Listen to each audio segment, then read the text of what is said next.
मेरा नाम डॉक्टर फरहान अली और मैं as a consultant physician city hospital में काम करता हूँ। आज हम बात करेंगे बदहजमी क्या है, क्योंकि हमारे पास लोग बहुत ज्यादा आते हैं और मैदे के मसाइल के साथ आकर बताते हैं कि हमारे मैदे में जलन हो रही है, मुंह में खट्टा पानी आ रहा है और खुराक हजम नहीं होती। तो इसके मुताबिक कुछ सवालात भी हैं जो कि डिफरेंट हमें ईमेल के जरिए भी आए हैं और मैसेज के जरिए भी आए हैं। उनके मुताबिक आज हम बात करते हैं। First question, what is dyspepsia? Dyspepsia क्या है? ठीक है। पहला क्वेश्चन है कि डिस्पेप्सिया क्या है, जो कि बहुत ज्यादा इंग्लिश में वर्ड यूज भी होता है, लेकिन इसको आम जबान में और उर्दू की जबान में हम बदहजमी कहते हैं। ये मैदे का एक ऐसा मसला है जो कि जवान लोगों में लेकर और किसी भी उम्र के लोगों में हो सकता है, यानी 60 से 70 साल की उम्र में भी हो सकता है और जवानी में भी, यंग एज में भी होता है। तो दोनों किस्म के लोग हमारे पास हॉस्पिटल्स में आते हैं कि हमें बदहजमी का मसला चल रहा है। बदहजमी एक ऐसी बीमारी है जो कि खुराक के साथ ताल्लुक भी हो सकता है और खुराक के बगैर भी है। बाज लोगों को खुराक फौरन खाती हैं, खाना खाते हैं तो उनके मैदे में दर्द हो जाता है, और बाज लोग ऐसे होते हैं जो कि खाना खाने के 1 घंटे के बाद उनके पेट में दर्द हो रहा होता है। तो हम इस मसले को डिवाइड कर देते हैं कि ये खुराक की नाली का मसला है या मैदे का मसला है या फिर छोटी आंत के पहले या दूसरे हिस्से का मसला है। क्योंकि इंसान का जिस्म अल्लाह ताला ने ऐसा बनाया हुआ है, और खास तौर पर जो मैदा है वो खुराक की नाली से शुरू होता है, यानी हम खाना मुंह में डालते हैं तो वहीं से इंजामे जिसे हम कहते हैं डाइजेस्टिव सिस्टम शुरू हो जाता है। उसके बाद खुराक की नाली में जाती है जिसे इसोफेगस कहते हैं, और इसोफेगस के भी आगे से 3 हिस्से होती हैं, ऊपर वाला हिस्सा, दरमियान वाला हिस्सा और नीचे वाला हिस्सा, या गैस्ट्रोइसोफेजियल जंक्शन कहते हैं। और उसके बाद फिर मैदा भी आगे से 3 हिस्सों में डिवाइड हो जाता है, जिसमें बॉडी होती है, एंट्रम होती है, पाइलोरस होता है, और उसके बाद छोटी आंत का पहला और दूसरा हिस्सा होता है जहां तक एंडोस्कोप हम नॉर्मल अपर जीआई करते हैं। तो इस मैदे के और खुराक की नाली से लेके छोटी आंत के पहले और दूसरे हिस्से तक मसले को हम डाइजेस्टिव सिस्टम की कंसीडर करते हैं, और उसके बाद फिर आगे से बड़ी आंत का भी आंत भी शुरू हो जाती है। लेकिन आज हम जो बात कर रहे हैं कि वो बदहजमी की बात कर रहे हैं, तो खुराक के साथ होती है, उसका ताल्लुक है। अब ये है कि खुराक अगर तेज मिर्चें, चिकनाहट या रूटीन का आपका जो एनवायरमेंटल इम्पैक्ट्स हैं, वो इन सब चीजों का एक बाइस बनता है। गर्ड क्या है? अच्छा, अब दूसरी चीज जो सी है गर्ड होती है, इसे हम कहते हैं गैस्ट्रोएसोफेजियल रिफ्लक्स डिजीज। ये तजाबियत का मैदे से खुराक की नाली में वापस आने को हम कहते हैं। इसमें होता यह है कि मरीज अक्सर आते हैं, कहते हैं हमें खुराक की नाली में जलन होती है, और अक्सर रात को सोते हुए उठ जाते हैं कि मुंह में खट्टा पानी आ रहा था।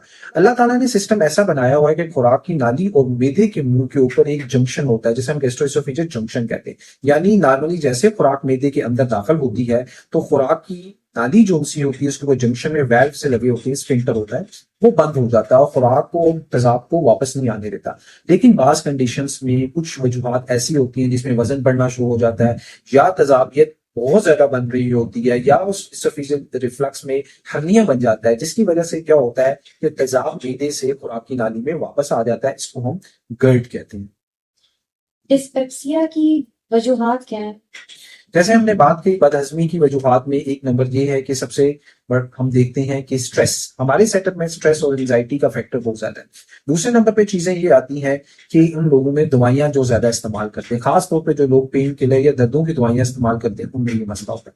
तीसरे नंबर पे वो लोग जो कि खुराक ऐसी इस्तेमाल करते हैं जिसमें बहुत ज्यादा चिकनाहट होती है या गर्म मसाले बहुत ज्यादा होते हैं, या फिर वो लोग जो कोल्ड ड्रिंक्स इस्तेमाल करते हैं या बाहर के खाने खाते हैं, उनमें तजाबियत के मसले शुरू होते हैं। फिर इसके अलावा बहुत से लोग ऐसे भी होते हैं कि खास तौर पे यंग लोग जो कि स्मोकिंग बहुत ज्यादा करते हैं, या फिर ऐसी उनकी रूटीन होती है जिसमें उनकी नींद पूरी नहीं होती और वो स्ट्रेसफुल कंडीशन में रहते हैं, या एक्सर्शन बहुत ज्यादा करते हैं और रेस्ट नहीं करते, वहां पे भी तेजाब बहुत ज्यादा बनता है। या वो लोग जो खाना वक्त पे नहीं खाते या फिर नाश्ता छोड़ देते हैं, उनमें भी तेजाबियत बहुत ज्यादा बनना शुरू हो जाती है, और ये सारी वजूहात एक बीमारी में कन्वर्ट हो जाती है। डिस्पेप्सिया की क्या क्या एग्जाम है? जी, डिस्पेप्सिया दो किस्म का हो सकता है। एक जो सा होता है जिसे हम कहते हैं फंक्शनल डिस्पेप्सिया। फंक्शनल डिस्पेप्सिया का मतलब ये होता है कि हमने सारे टेस्ट करवाए और एंडोस्कोपी भी करके देख ली, लेकिन उसमें हमें कोई वजूहात ना ही नजर आए। फिर दूसरा ये होता है कि ऑर्गेनिक एक प्रॉब्लम होती है, यानी बाज लोगों में कोई अल्सर बन गए हैं, या बाज लोगों में 60 ईयर से ज्यादा के जो लोग होते हैं उनमें अक्सर कैंसर होता है, जिसकी वजह से तजाबियत का बहुत ज्यादा बनना शुरू हो जाता है।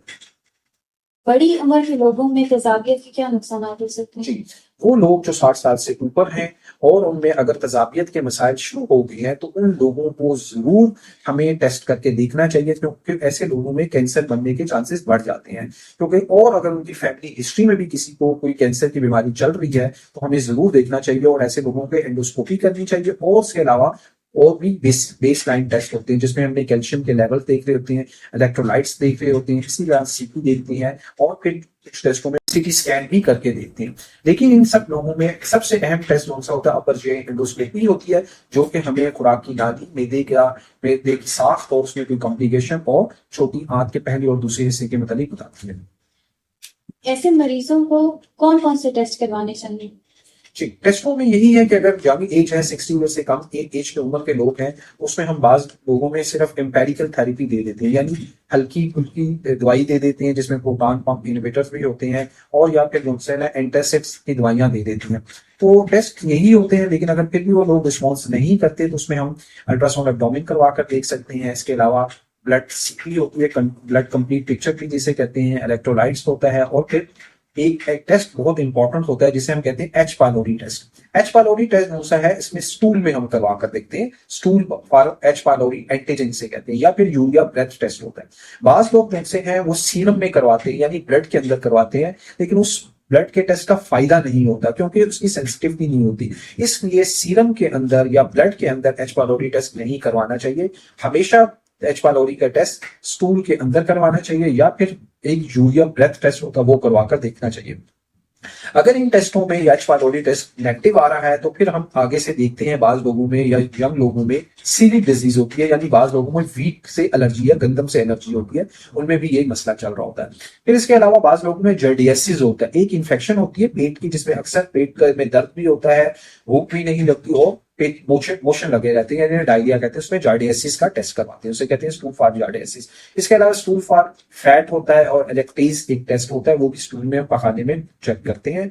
अल्ट्रासाउंड करवा के देखते हैं, सीटी स्कैन भी करवा लेते हैं कि अगर हमें कोई वजूहात ना पता चले तो फिर हम सीटी स्कैन, पेट का और पेल्विस का करवा।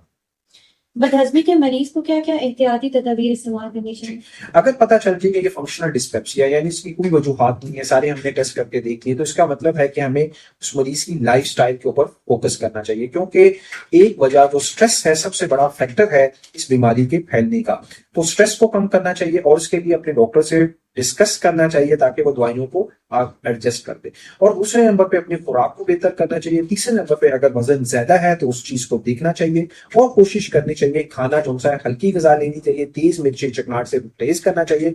जैसे हमने पिछली भी अपनी वीडियो में डिस्कस किया था, सोडा और वो जो कोल्ड ड्रिंक्स होते हैं, कार्बोनेटेड ड्रिंक्स होते हैं, ये सब उनसे तजाबियत को बढ़ाते हैं और इसकी वजह से मजदे में तजाबियत बनना शुरू हो जाती है और ये सारी वजूहात कॉम्प्लिकेशंस वहां आ जाती हैं। क्योंकि बहुत अरसे तक जब तेजाब बनता रहता है तो मैदे के अंदर अल्सर बन जाते हैं। अल्सर के साथ जो है बाज बात अगर ये ट्रीट ना किया जाए तो वहां पर कैंसर बनने के भी चांसेस हो जाते हैं। अब ट्रीटमेंट क्या क्या हम दे सकते हैं? ट्रीटमेंट में यही होता है कि अपने डॉक्टर से मशवरा करके ट्रीटमेंट देनी चाहिए, तो दवाइयों को इस्तेमाल नहीं करना चाहिए, क्योंकि हर मैदे का जो भी खुराकी नाली, मैदा और छोटी आंत का पहला और दूसरा हिस्सा होता है उसकी ट्रीटमेंट उसके मुताबिक होती है।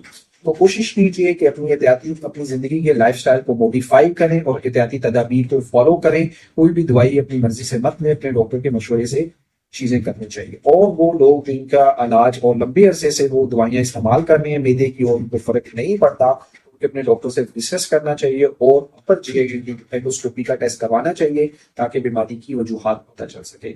बहुत बहुत शुक्रिया।